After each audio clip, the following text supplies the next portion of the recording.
What's up, you guys? Welcome to Transformation. My name is John Glaude, and I lost over 160 pounds, going from obese to beast. Now, I'm on a quest to share your stories and inspire others to transform their lives. Today, we meet Jason. A bad breakup left him depressed and overweight.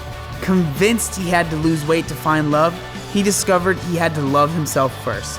Today, Jason has lost over 120 pounds. Welcome to Transformation.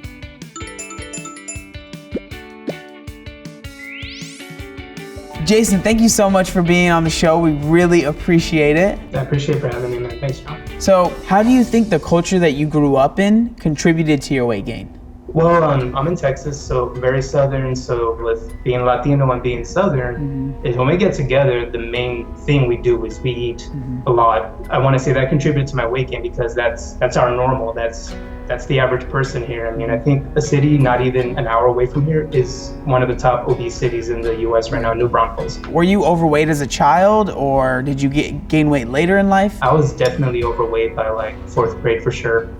And since all the way through high school and afterwards, I was overweight throughout the whole thing, constantly gaining. Yeah. What was the reason for losing weight in the first place? I would say I'm a late bloomer in terms of the female persuasion, because graduated high school and even years after, no girlfriend. I figured, well, what's wrong with me? What am I not doing right? Obviously, looking in the mirror, that's the first thing I see is I'm pretty big. And for me, that's what I thought was wrong. So I said, okay, well, I got to do something, because girls won't notice me otherwise. So that's kind of when I started. It was just to get attention that way. So did that work out? I want to say in the long run, no. I met my first girlfriend, yes, I was early 20s. I felt accomplished. I did feel like I got what I was after.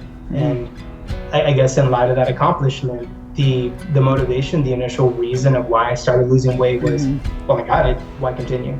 Yeah. We'll go out to eat, we'll go to the movie, let's get a popcorn, let's get this. So the food started coming back into play and the weight slowly started creeping back up. Maybe about 30 pounds in, where I've gained some weight, she broke off the relationship.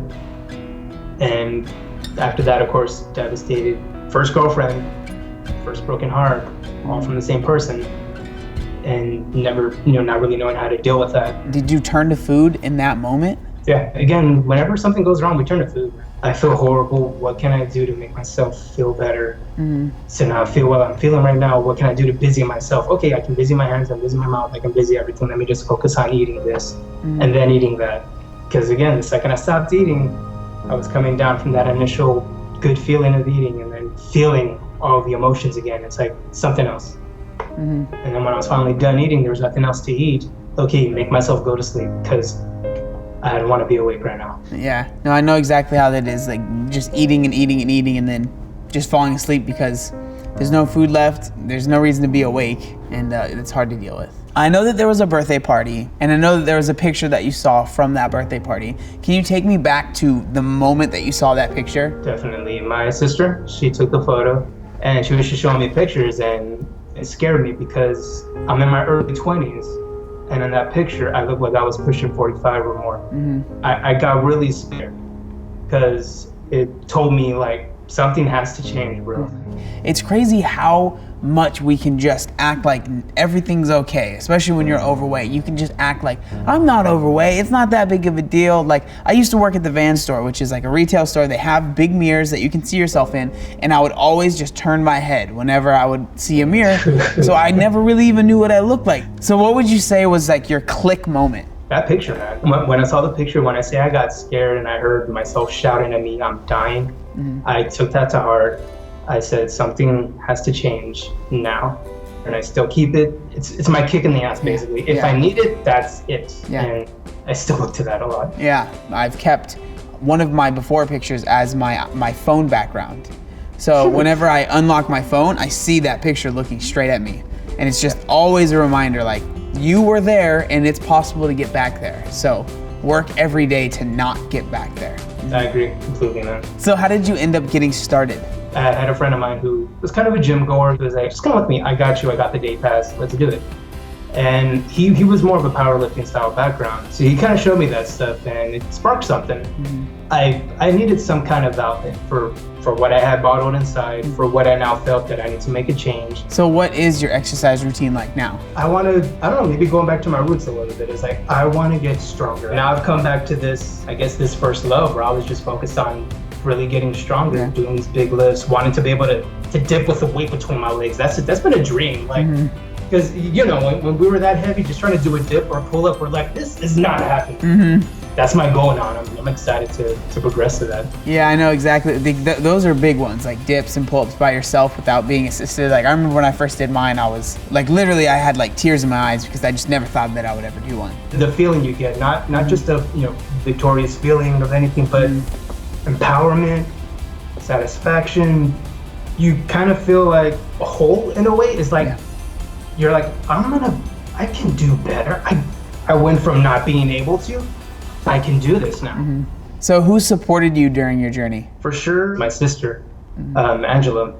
The reason I say that is even way back then, when I was overweight and midst of depression, all throughout my life, she's always been there. That's amazing. And I mean, it's awesome that your sister was there for you. Family, man. I know that you already mentioned your sister, but how did your family react when you told them that you wanted to lose weight? Well, they saw me do it before and plop right back up. Yeah. So what proof did they have to think that I was dead serious about making this my life now? I wouldn't say they didn't support me. I'll just say they weren't as on board with it. Once the results started happening, of course, some people are like, oh, we're with you now. Oh, look how much you've changed. Yeah, keep going. It's like they're on board after the results are already coming. Whereas my sister was with it before anything happened.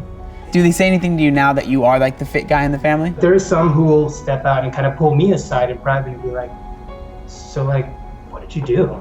It's usually some guys, some girls, some families, some cousins who will kind of ask me for help, and I'm thankful that they said something because that was me. As I was looking for help, and thank goodness there was somebody there to say, I got you, I'll help. And I've been able to help some so far, including my sister. She was pre-diabetic, and I was able to help her pull back from that to where she's no longer pre-diabetic. Wow. So of course she's excited that she's not heading towards the wrong direction anymore, and she beat it. So it's awesome. So what piece of advice would you give to someone that's in your same situation? Oh man, the piece of advice I'd say, like someone getting started in the same situation, just pick one thing, master it, conquer it, see it become a habit, and then pick another to add.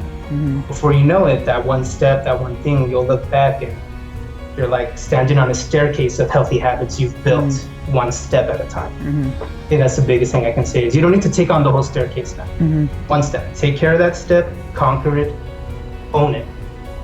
Next one. I think that is an amazing answer, and I couldn't agree with you anymore on that. But thank you so much for being on the show and sharing your story. We really appreciate it. Absolutely. Thanks for having me, and I hope we get to inspire some people. My main takeaway from this episode with Jason is how important internal motivation is.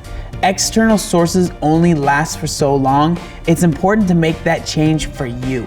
Thank you guys so much for watching this week's episode of Transformation. Keep sharing those amazing stories in the comments section down below. If you're not subscribed to the channel already, make sure you hit that subscribe button for a new video like this every single Tuesday. I'll see you guys next week.